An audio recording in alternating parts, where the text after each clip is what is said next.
Hello, everyone. This is another Black Conservative. I am Ryan Bolin. Thank you for joining me.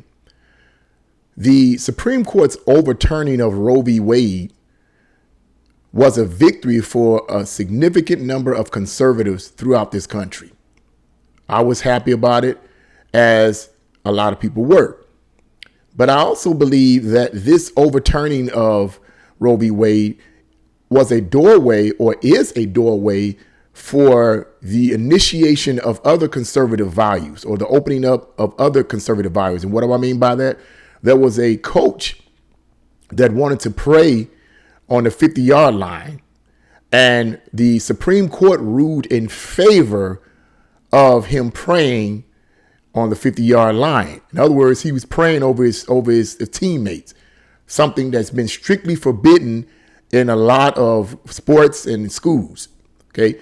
So as I said before, excuse me, Roe v. Wade was a victory for a lot of conservatives, and is also going to be a victory in other areas as well. So I'm going to read a portion of this article from the New York Times, and then I'm going to get right into my commentary on this. But I'm also going to read a portion of a book that I purchased some years ago in 2016 entitled Abduction.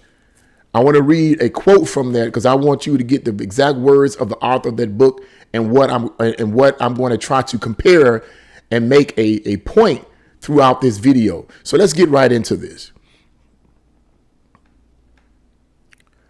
And the article is entitled Supreme Court Sides with Coach Over Prayers on 50-yard line. Washington, the Supreme Court ruled on Monday that a high school football coach had a constitutional right to pray at the 50-yard line after his team's games. Now, I know that's going to be upsetting to a lot of liberals, but you'll be okay. The vote was 6-3, with the court's 3 liberal members in dissent, needless to say.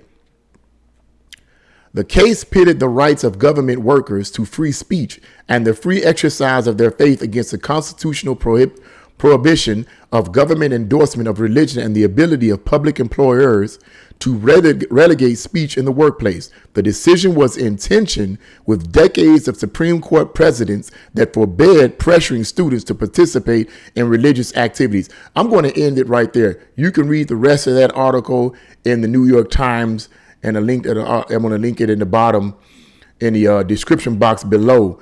But this is, once again, a victory for conservatives. Now, here's the deal, what I want to talk about here, and I really want to get into this.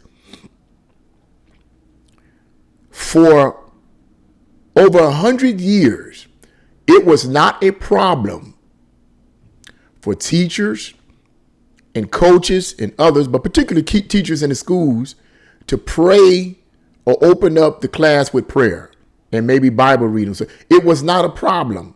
But when the liberals infiltrated our school systems and infiltrated our institutions, things began to change, and they began to say this is unconstitutional.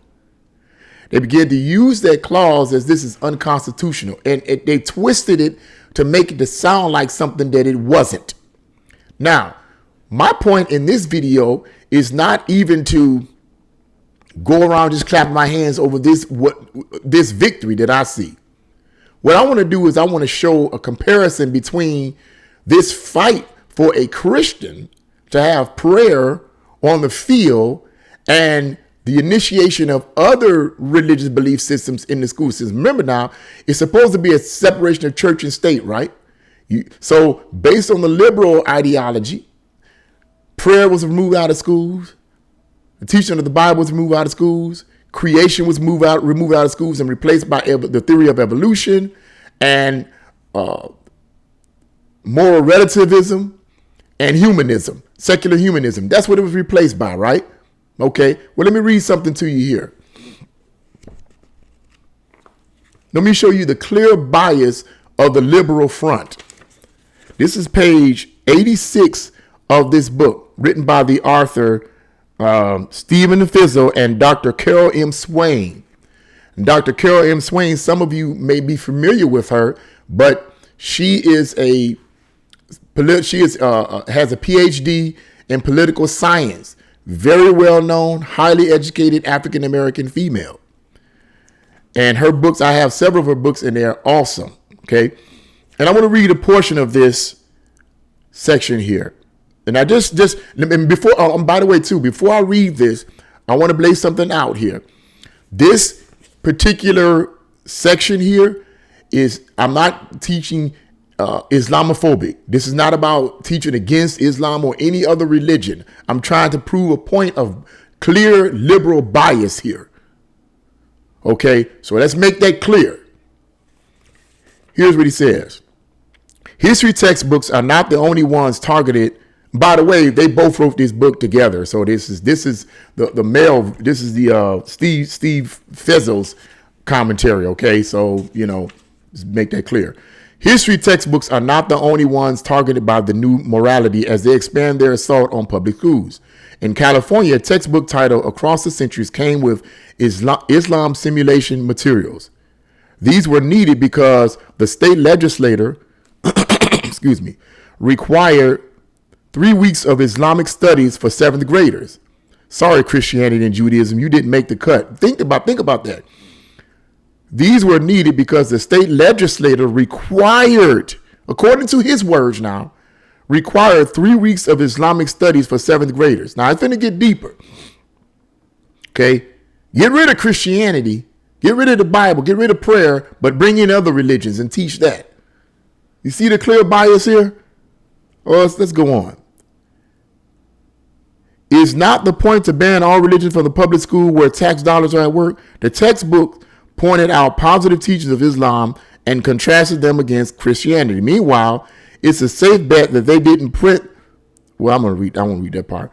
Liberal educators seem to go out of their way to paint Islam in the best light because it makes them feel enlightened and tolerant to do so. Meanwhile, they demand utter silence on the topic of Christianity's role in American history. Their standards of religious tolerance are utterly inconsistent. Now, here's what's interesting here. The author states, in California, students not only had to endure the textbook, but also had to emulate being a Muslim.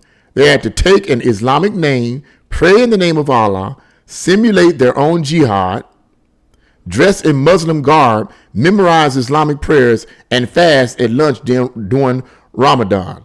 Now, I'm going to stop right there. Now, this is according to the author of this book. It's co-authored. They combined their efforts together, Steve Feazel and Dr. Carl M. Swain. And this is according to his research. And he's a highly educated man as well. What's the point in that? I think you guys clearly can see, excuse me. I think you guys can clearly see the bias there. Get rid of Christianity, remove prayer, remove the Bible, but it's okay for this state legislators to make these kids dress up in Muslim garb and memorize prayer. You see the bias there? What happened to the separation of church and state? You see, it's clear that there is an attempt by the radical left to destroy Christianity. In my opinion, the radical left they're demonic. They're evil. They're satanic. Now, when I say that, I'm talking about the radical left. Let me make this clear. I'm talking about the radical left. I'm not talking about the regular liberals that walk around and may believe in certain liberal views and so forth that are these people, they're relatively intelligent, analytical, educated individuals. I'm not talking about the regular 9-to-5ers. I'm talking about these radical liberal professors, radical liberal politicians who are communists in disguise who want to destroy this country. That's what I'm talking about. Clearly, there's a bias that shows you that they want to destroy the country. They're trying to remake America because that's just one form of bias, liberal bias. It's throughout the whole mainstream media. And people say, well, the conservatives is making it up. Man, come on. You have to be as blind as 8 bats to believe that conservatives are making this up. So this is hurrah for this situation here.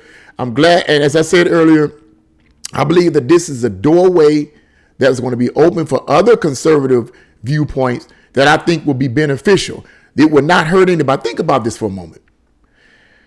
And this is for people, and I said this in a previous video. if a person is an atheist and they don't believe in God, okay, I respect that. One of my former co-workers was an atheist, and we would get into discussions about atheism and God and so forth, but it was always lighthearted and always, not trying to hurt the other person.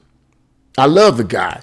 He's intelligent, he's articulate, he's a reader, and he likes horror movies like I do. We both are horror fans. Yes, I am a horror fan. Always have been. I'm not going to get into no discussion about that. Okay, so we were cool. We cool. That's different. You know what I'm saying? But for those militant atheists that just hate Christianity and religion in period, and hate Christianity in particular, okay, what harm is it going to do for some coach to pray over his teammates at the 50-yard line, the 20-yard line, the 30-yard line, or whatever yard line, or in the class? What harm is it going to do? Is it going to make the kids depressed? Oh, my God, I'm depressed because he prayed in the name of Jesus, or he prayed, oh, my God, I'm going to die. I want to commit suicide. You're an atheist. Why does it bother you? God doesn't exist the way that you see it. He doesn't exist. So why would that be an issue to you? Why would that be an issue? It wouldn't be an issue because God doesn't exist. So it wouldn't be an issue. And plus, if they do that, you don't have to pray. You don't believe in God. You don't have to pray. Those prayers, I believe, weren't forced. When they were initiated in schools many, many decades ago, I don't think it was forced. Okay? But even in my opinion, if it was forced, where everyone had to stand up and do the Pledge of Allegiance, how is that destroying you? How is that really hurting you?